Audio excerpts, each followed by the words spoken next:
Hello everyone, स्वागत है आप सबका। तो आज हम लोग डिस्कस करने वाले हैं टॉपिक जो है वो बोर्ड पे लिखा हुआ देख सकते हैं। टॉपिक का नाम है काउंटर स्कैटरिंग। ठीक है, इससे पहले मैंने आपको बहुत सारे टॉपिक्स पे वीडियोस बताए हैं, जैसे कि एसएचएम पे मेरा वीडियोस है और भी जो एक दो टॉपिक्स पे है, तो आप चाहे तो उन वीडियोस को देख सकते हैं। और आज हम लोग स्टार्ट करेंगे। ठीक है, ये जो टॉपिक है वो है वेव पार्टिकल की ड्यूअलिटी पे बेस्ड। ओके, तो ये बहुत ही ज्यादा फेमस रह चुका है अपने टाइम में। ठीक है, और क्वांटम मैकेनिक्स का जो बेस है, ठीक है, वेव पार्टिकल और ड्यूअलिटी को एस्टैब्लिश करने के लिए उसके लिए एक बहुत ही ज्यादा जरूरी बन जाता है। ठीक है, तो देखिए इसकी कुछ थोड़ी सी हिस्ट्री है, मैं थोड़ी सी बता देता हूँ कि इसमें जो है सबसे पहले वेव नेचर होता है, उसमें जो पार्टिकल नेचर भी साथ साथ होता है, यानी जो ड्यूअल नेचर की जो प्रॉपर्टीज होती है जो साथ साथ चलती है, उसको एस्टैब्लिश करने में अलग अलग टाइम जोन में अलग अलग तरीके से एक्सपेरिमेंट होते रहे। उसमें से आपको एक बहुत ही फेमस एक्सपेरिमेंट पता है जिसमें से आपने सुना फोटो इलेक्ट्रिक एक्सपेरिमेंट। ठीक है, जिसमें आइंस्टीन की फोटो इलेक्ट्रिक इक्वेशन जो थी वो डिराइव होके आई थी। लेकिन जो आइंस्टीन की फोटो इलेक्ट्रिक इफेक्ट जो उसको मोर एस्टैब्लिश्ड कर, उसको जो कंफर्म करने वाला इफेक्ट था वो था आपका क्वांटम स्कैटरिंग। ठीक है, तो 1932 में इस पे एक्सपेरिमेंट किया गया था और बेसिकली इसने एक थ्योरी में ये बताया कि जब एक्सरे, ठीक है, एक्सरे जब किसी भी पार्टिकल, जैसे कि बेसिकली यहाँ इलेक्ट्रॉन्स पे एक्सपेरिमेंट, कि उस इलेक्ट्रॉन पे जाके स्ट्राइक होता है, तो जो एक्सरे इंसिडेंट एक्सरे जो कि एक फोटोन है जाके स्ट्राइक करता है, उसकी वेवलेंथ में क्या देखने को मिलता है, इंक्रीज देखने को मिलता है।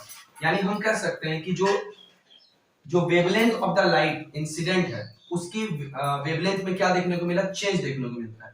ये जो चेंज आ रहा है वो चेंज क्यों आ रहा है उसको हम लोग यहाँ पर समझने की कोशिश करेंगे। ओके, तो ये पूरा का पूरा कॉन्सेप्ट एक तरीके से आपको क्लासिकल कॉन्सेप्ट लगेगा, लेकिन ये पूरा का पूरा क्वांटम मैकेनिक्स से एस्टैब्लिश करने के लिए बहुत ही ज्यादा मेन बेस हो जाता है।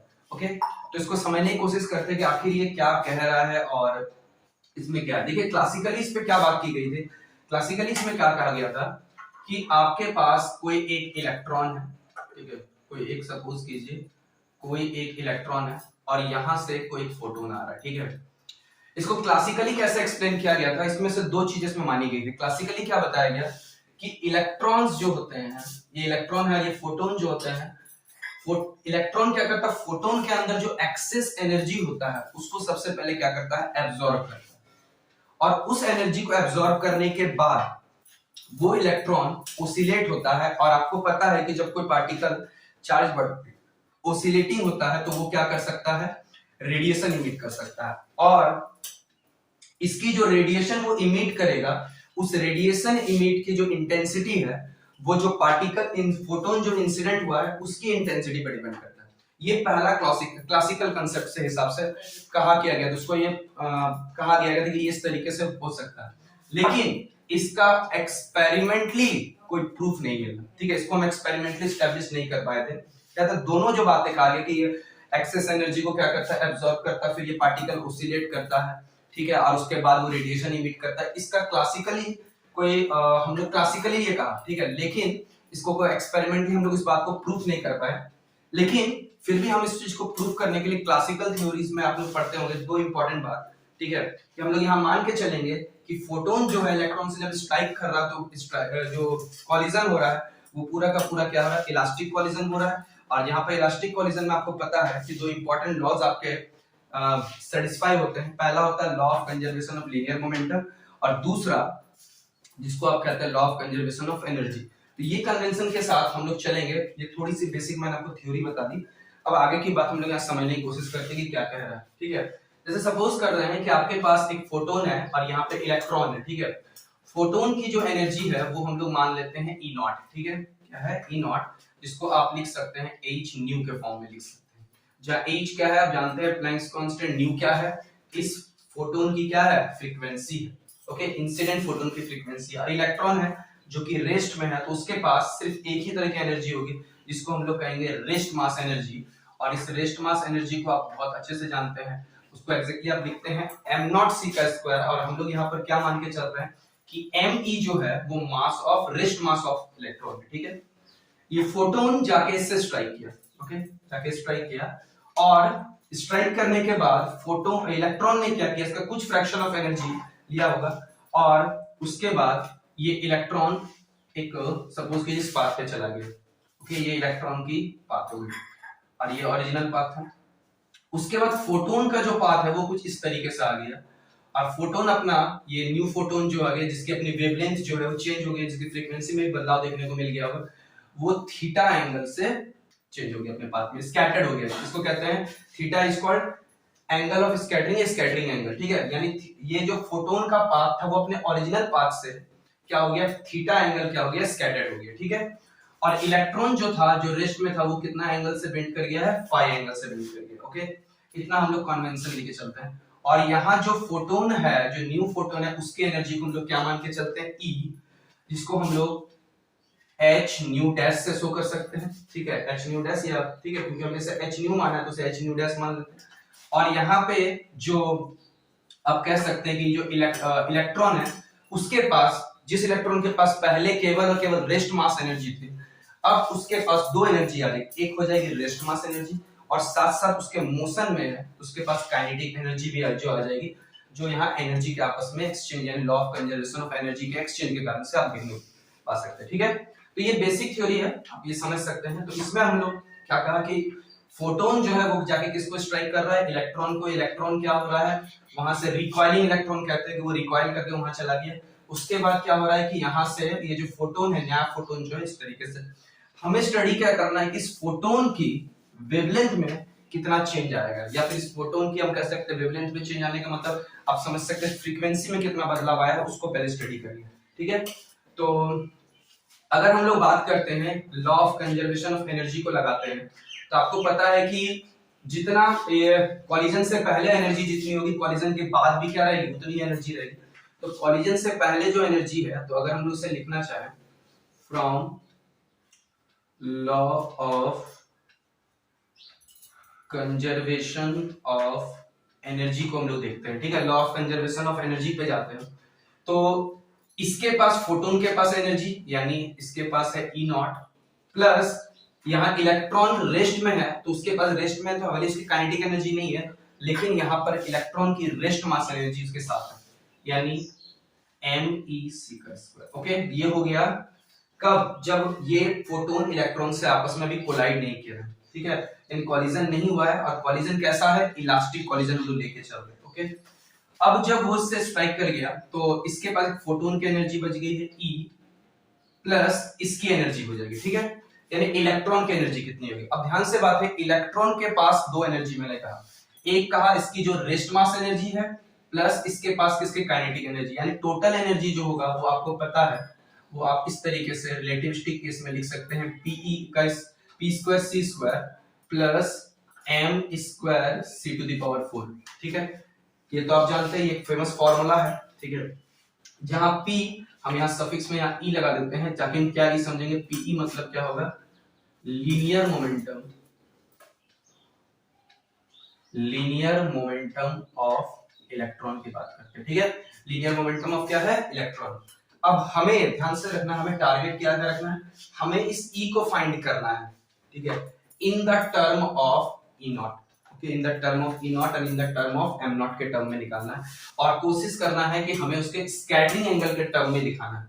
ओके, स्कैटरिंग एंगल के टर्म में दिखाना है, जिससे क्या मिलेगा कि जो हम दिखाना है कि जो वेवलेंथ में शिफ्ट हुआ है वो केवल और केवल स्कैटरिंग एंगल पर डिपेंड करता है, ना कि इंसिडेंट एनर्जी। ठीक है, इंसिडेंट एनर्जी की इंटेंसिटी पर। ओके, तो चलिए देखते हैं, जो टोटल एनर्जी है उसे कुछ इस तरीके से लिख सकते हैं।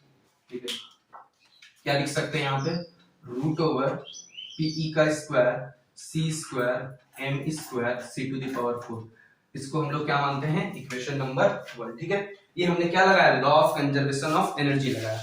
अब हम क्या करते हैं, इस पे law of conservation of linear momentum लगाने की कोशिश करते हैं, लेकिन पहले हम लोग चूंकि मोमेंटम एक वेक्टर क्वांटिटी है, और वेक्टर क्वांटिटी को हम लोग दो डायरेक्शन में लगाएंगे, एक बार इस लाइन ऑफ यानी हॉरिजॉन्टल लाइन पे यानी एक्स एक्सिस कह सकते हैं, और एक बार वर्टिकल लाइन पे देखेंगे। ठीक है, तो देखते हैं इसमें क्या होगा, apply law of conservation of linear momentum. Okay, law of conservation of linear momentum.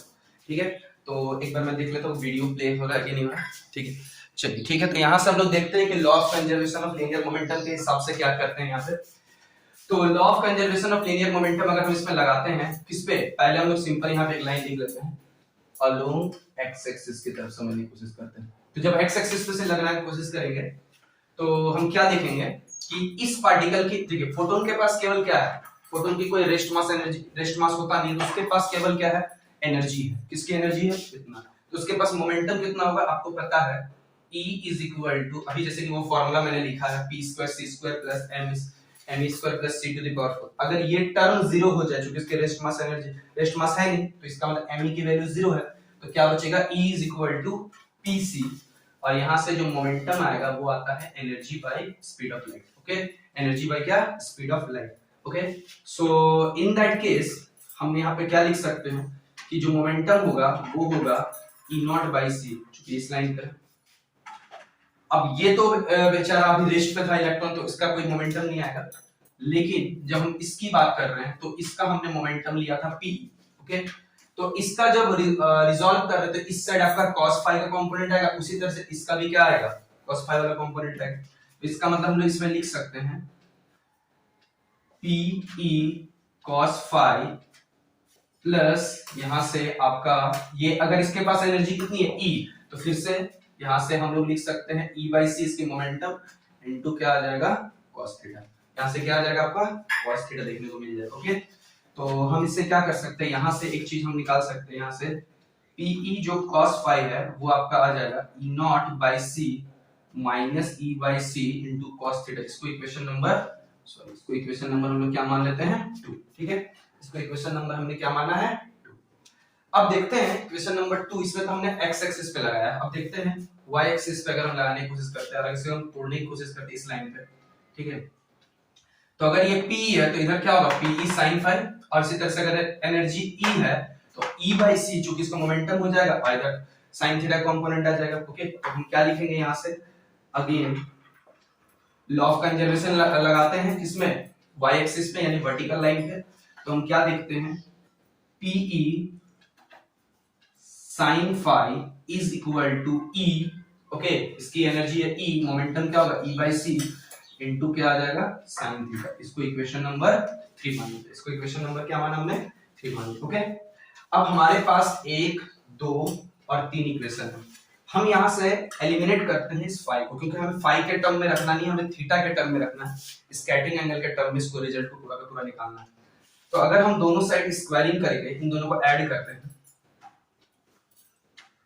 Squaring and add both sides. ठीक है, तो अगर हम लोग ऐसा देखते हैं यहाँ पे, तो ये आपका हो जाएगा यहाँ पे PE cos स्क्वायर और यहाँ PE sin स्क्वायर, तो यहाँ पे आपका PE स्क्वायर हो जाएगा, और यहाँ से आपका आ जाएगा E naught by C minus E naught by C minus E by C cos theta का whole square plus E by C into sine theta का होल स्क्वायर। ओके, अब जब हम इसे तोड़ रहे हैं, पूरा का पूरा इसे तोड़ रहे हैं, तो एक बार a माइनस बी का होल स्क्वायर लगा के हम इसे तोड़ रहे हैं, तो जो रिजल्ट आएगा आपका वो कुछ इस तरीके से दिखेगा, E नॉट बाई सी का होल स्क्वायर, एक बार इसका square plus E square C square, और यहां से cos स्क्वायर और यहां से sin स्क्वायर, तो चूंकि 1 हो जाएगा, minus 2E into E naught by c square into cos theta. ये आपको रिजल्ट मिलेगा। ठीक है, यानी PE स्क्वायर का वैल्यू आ जाएगा E नॉट का square by C square plus E square by C square minus 2E into E naught by C square into cos theta. Sorry, okay, तो हम एक काम करते हैं, इसमें सब में C स्क्वायर है, C स्क्वायर को यहां जाके मल्टीप्लाई कर देंगे। ओके, तो जो रिजल्ट देखने को आपको मिलेगा, ठीक है, रिजल्ट हम लोग यहां लिख लेते हैं, यहां पे, यहां से आपको देखने को मिलेगा कि PE C square is equal to आपको मिलेगा E नॉट का square plus E square plus 2E E naught into cos theta. ठीक है, ये रिजल्ट आपके काम का चीज है। ओके, क्या है, PE square C square plus equal to E naught का square plus E square minus 2E E naught into cos theta. Okay, अब हम क्या करने वाले हैं कि इस चीज को, जो ये जो इक्वेशन दिख रहा है, इसको हम लोग पुट करेंगे, कहां पुट करेंगे, यहाँ पे इक्वेशन नंबर 1 में। ठीक है, हमें दोनों इक्वेशन को यहाँ निकालने का पर्पस क्या था कि हम इसको उठा के क्या पुट करेंगे, यहाँ पे पुट करेंगे ताकि कुछ एक सफिशिएंट रिजल्ट हमको मिले। और हमें क्या निकालना, बार बार मेरा देखिए फोकस है, हमें इस ई को निकालना है in the term of E naught और in the term of cos theta. Okay, इसलिए हमें क्या करना पड़ा, इस इक्वेशन से हमें इसको एलिमिनेट करना है। ओके, चलिए इसको आप एक बार चाहे तो नोट कर सकते हैं, ठीक है, आप स्क्रीनशॉट ले लीजिए। चलिए आई होप कि आपने इसे नोट कर लिया होगा। अब हम लोग इसे बढ़ते से सॉल्व करने की कोशिश करते हैं कि कैसे करके आगे से सॉल्व करें। देख सकते हैं मैं इधर वाला मिटा देता हूं आपको। तो अब हम क्या करते हैं, इस रिजल्ट का हमें काम है,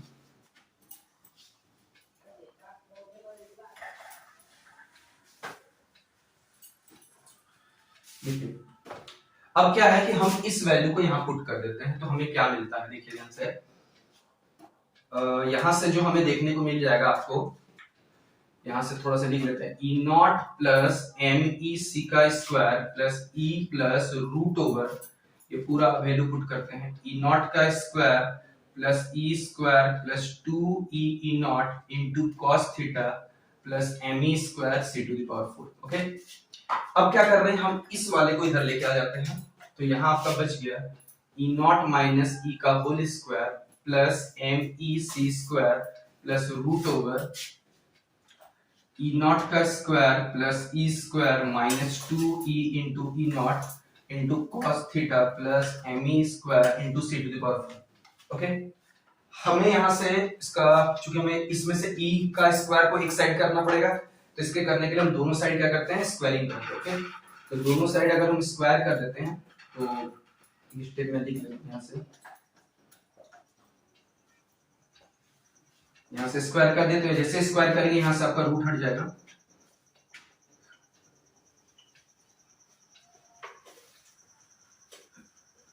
ओके, अब क्या कर रहे हैं, चलिए इसे तोड़ लेते हैं एक बार। यहाँ से हम इसे तोड़ते हैं, ए माइनस इसको ए इसको बी, तो यहाँ से ए स्क्वायर, अच्छा यहाँ पे स्क्वायर नहीं था, सॉरी इसको तो यहाँ पे स्क्वायर नहीं था, यहाँ से square plus m square c to the power 4 plus 2 E naught minus E into M E into c square. Okay, ये टूट गया इसमें।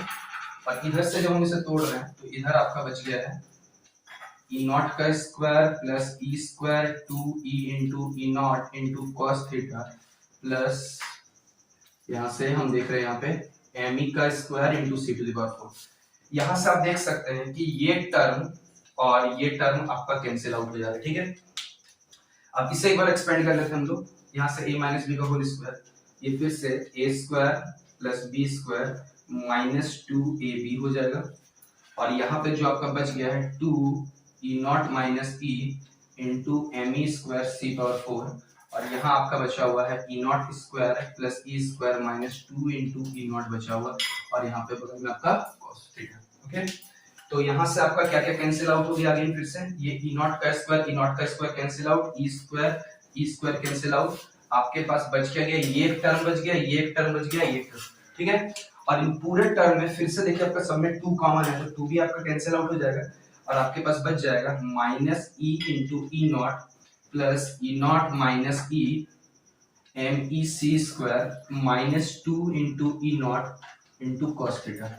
इसको हम क्या करते हैं, उधर लेके चले जाते हैं, तो आपके पास E naught minus E into M E square, यहां से जैसे उधर लेके जाएंगे तो यहां से आपका e into E not common निकाल देंगे, तो यहाँ तो आपका बच जाएगा, अच्छा यहाँ से 2 हमने हटा दिया था तो 1 माइनस कॉस थीटा बच जाएगा। ओके, अब क्या करना है, हमें यहाँ से चाहिए e, केवल e को किसके टर्म में, बाकी बचे हुए टर्म में लिखना है। ओके, तो एक काम करते हैं, हम यहाँ से इसको थोड़ा सा मिटा देते हैं, इसकी हमें जरूरत नहीं है। ओके, और इसकी भी हमें जरूरत नहीं क्योंकि आप ये समझ गए बात को। तो यहाँ से हम क्या करते हैं, इसको इसके नीचे ले आते हैं, इसको क्रॉस मल्टीप्लिकेशन कर देते हैं, तो यहाँ मैं लिख देता हूँ, ठीक है। तो यहाँ से आपका बच गया है E naught minus E by E into E naught minus 1 minus cos theta by M E सी का स्क्वायर। ओके, अब क्या करते हैं, हम इसे एक बार इसके साथ सेपरेट कर लेते हैं अलग अलग, ठीक है।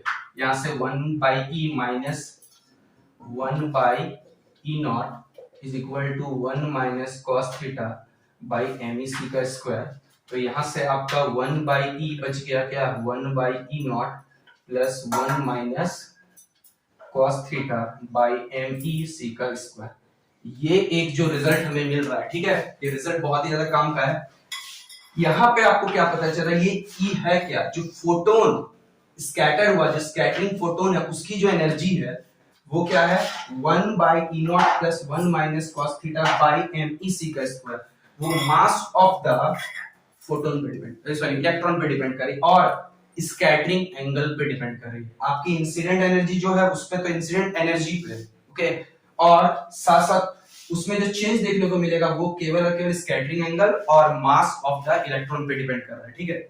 ये एक रिजल्ट आपका काम का है, लेकिन इस रिजल्ट में जो आप इसका चाहे तो स्क्रीनशॉट करके ले सकते हैं, लेकिन जो काम की बात है उसे हम यहाँ पे नोट करेंगे कैसे करके क्या है, मैं इसे बता देता हूँ। देखिए इसे हम क्या करेंगे, वेवलेंथ के टर्म में लिखने की कोशिश करते हैं, ठीक है। देखिए इसमें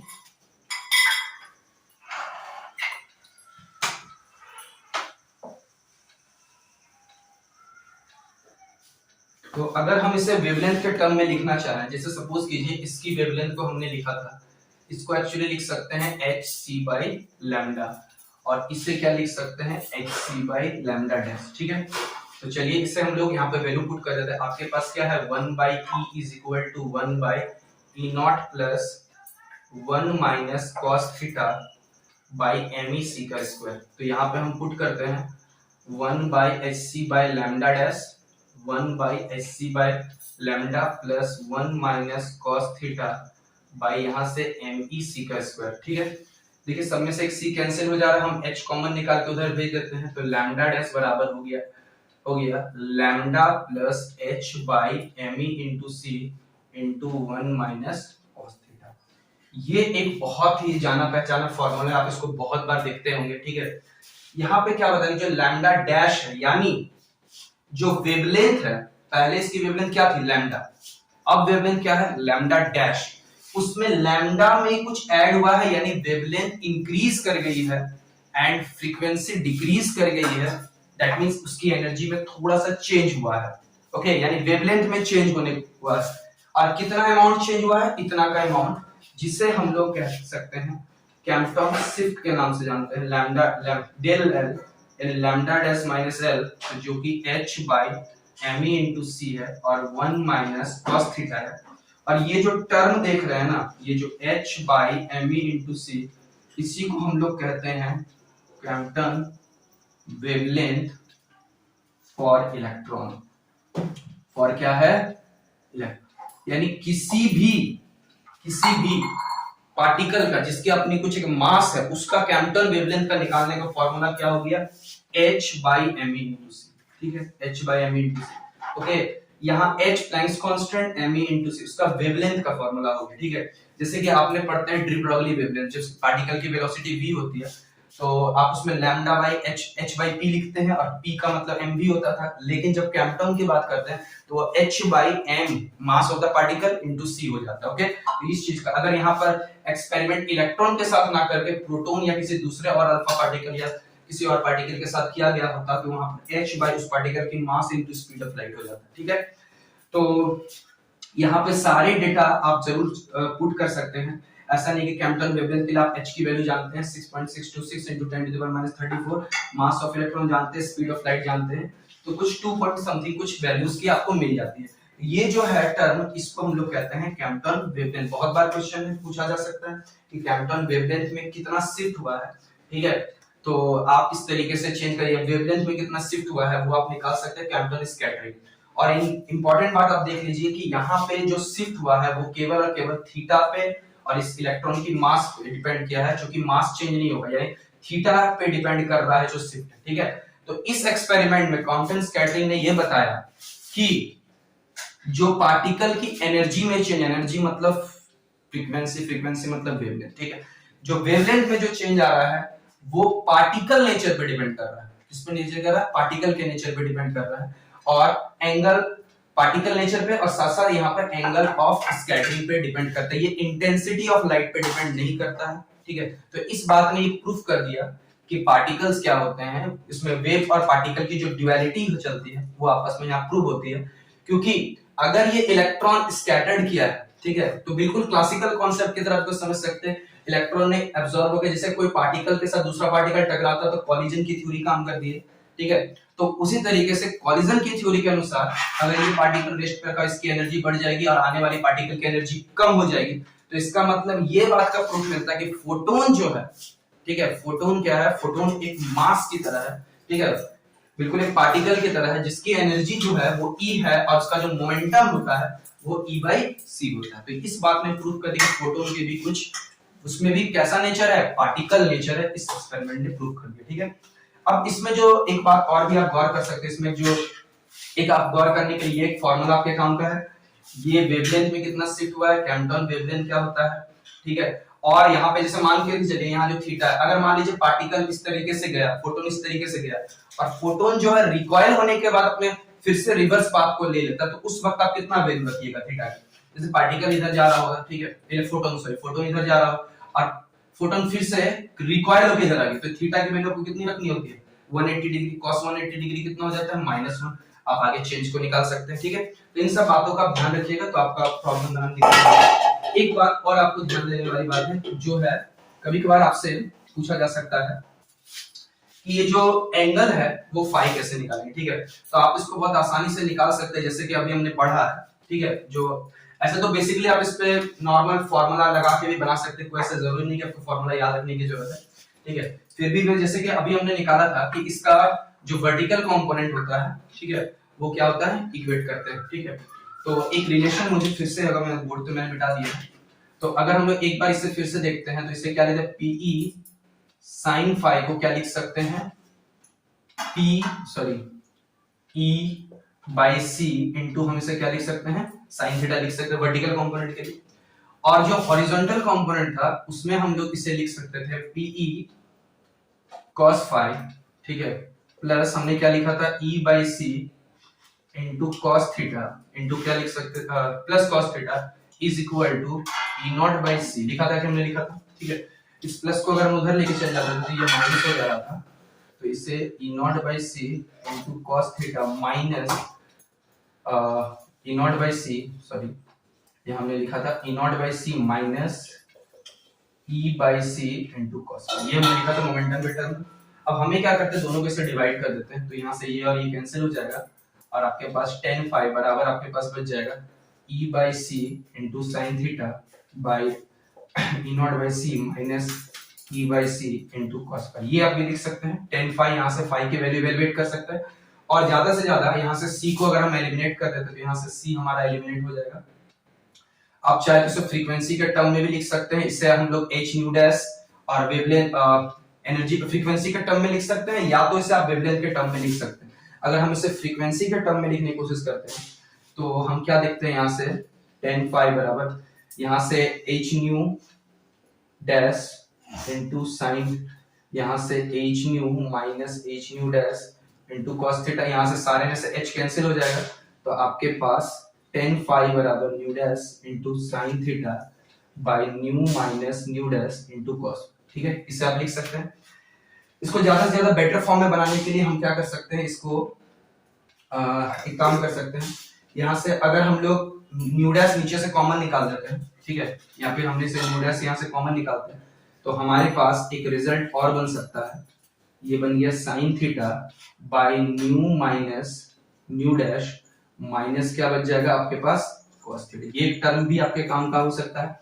और ज्यादा अगर इसको हम चेंज यानी वेवलेंथ के टर्म में लिखना चाहे, जो कि लैम्डा या लैम्डा डैश के टर्म में लिखना चाहे, तो हम इसे tan फाई यानी sin फाई, और ये चूंकि फ्रीक्वेंसी और वेवलेंथ एक दूसरे के रेसिप्रोकल होता है, तो lambda dash minus lambda into, ठीक है। तो ये आपका एक काम का रिजल्ट बन सकता है जब आपको यहाँ से इलेक्ट्रॉन का स्कैटरिंग पूछा जाए, कितने एंगल से स्कैटर किया है, तो tan फाई बराबर किसके टर्म में, कैम्पटन स्कैटरिंग यानी sin theta by cos theta और लैम्डा डैश बाय लैम्डा के टर्म में हम इसे लिख सकते हैं, ठीक है। तो आई होप कि आपको यहाँ तक सारी बातें एक एक करके मैंने समझा दी है, ठीक है। कोई अगर डाउट है तो कमेंट सेक्शन खुला हुआ है, आप वहां कमेंट करके पूछ सकते हैं, ठीक है। एक क्वेश्चन हम लोग कर लेते हैं तो हमारी जो अंडरस्टैंडिंग हो जाए और क्लियर हो जाएगी। तो चलिए एक जनरल अंडरस्टैंडिंग बनाने के लिए क्वेश्चन हम लोग एज्यूम कर लेते हैं, ठीक है। सपोज कीजिए कि हमारे पास एक इलेक्ट्रॉन है, ठीक है, हमारे पास एक इलेक्ट्रॉन है और उस पे एक फोटोन है जिसकी एनर्जी है 500 मेगा इलेक्ट्रॉन वोल्ट, ठीक है, जो कि बहुत ज्यादा लार्जर है 500 150 मेगा इलेक्ट्रॉन वोल्ट, ठीक है, 150 मेगा इलेक्ट्रॉन वोल्ट। ये क्या हुआ, ये इलेक्ट्रॉन इधर स्कैटर्ड हो गया और ये फोटोन इधर चला गया, ठीक है, ये फोटोन का पाथ है। तो आपको बोला गया थीटा निकालना है, ठीक है।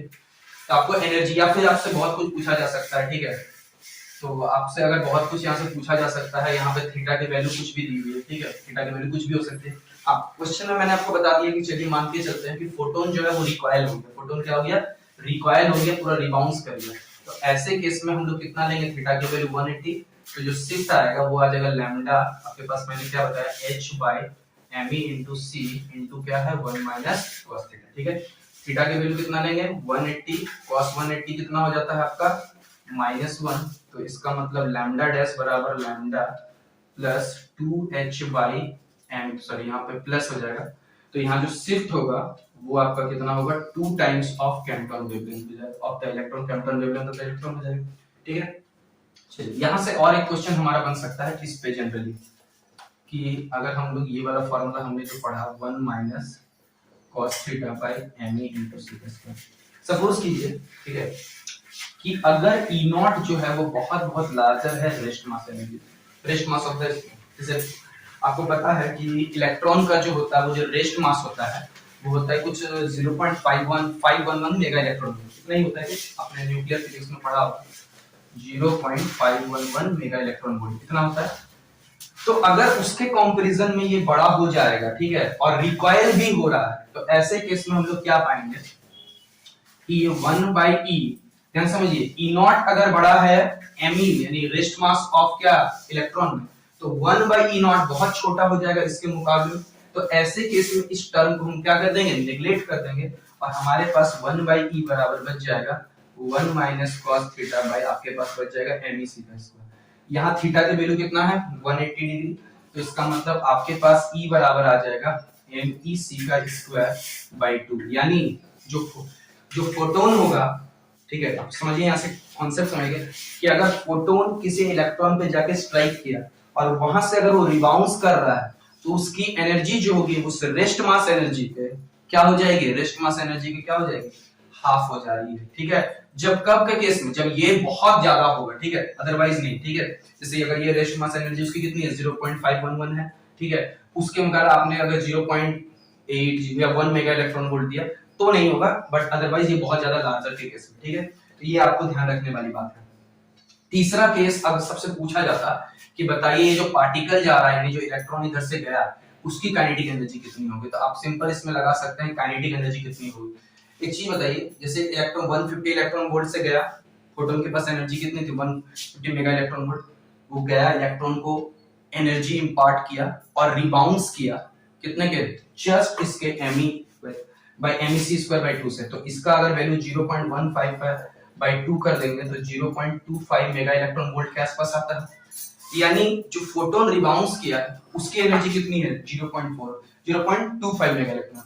आपने इंसिडेंट किया था 150, रिबाउंस करके कितना मिला 0.25, तो जो बाकी बची हुई एनर्जी वो किसको चली गई होगी, डेफिनेटली इलेक्ट्रॉन को चली गई होगी, क्योंकि law of conservation of energy हम लोग लगाते हैं यहाँ से, ठीक है। तो जो इलेक्ट्रॉन की काइनेटिक एनर्जी होगी वो 150 माइनस 0.25 मेगा इलेक्ट्रॉन वोल्ट के टर्म में आप इसे माइनस कर दीजिएगा, तो आपका answer kinetic energy of the electron निकल जाएगा, ठीक है। तो ये कुछ बातें यहाँ से कर सकते हैं, और यहाँ से थीटा की वैल्यू तो आपको पता है, हाँ आप चाहे तो यहाँ से फाई की वैल्यू कितनी हो जाएगी, जैसे कि एक बार tan फाई बराबर हमने बताया अभी sin theta by lambda dash by into cos theta, ठीक है। तो देख लीजिए यहाँ से कितनी होगी फाई की वैल्यू, थीटा की वैल्यू ही कितना है 180 डिग्री है, sin फाई कितना हो जाएगा, sin 180 डिग्री क्या होगा 0, यानी tan फाई कितना हो जाएगा आपका tan फाई 0, यानी फाई की वैल्यू भी क्या 0, यानी इलेक्ट्रॉन जो है वो अपने ओरिजिनल पाथ से चेंज नहीं होगा। तो कुछ कहानी कुछ ऐसे हो रही कि फोटोन जगह इलेक्ट्रॉन अपने ओरिजिनल पाथ को चल रहा था और ये फोटोन रिबाउंस कर गया, ये कुछ ऐसे कहानी चल रही थी, ठीक है। तो यहाँ पे हमारा जो टॉपिक है वो क्वांटम स्कैटरिंग जो होता है वो कंप्लीट हो जाता है। इसके बाद भी अगर कोई आपका डाउट है तो आप कमेंट सेक्शन में जुड़ सकते हैं, टेलीग्राम ग्रुप बना हुआ है, जाइए जुड़ जाइए, जो भी डाउट है अपने शेयर कर सकते हैं, ठीक है। चलिए मिलते हैं अपने अगले वीडियो में, थैंक यू।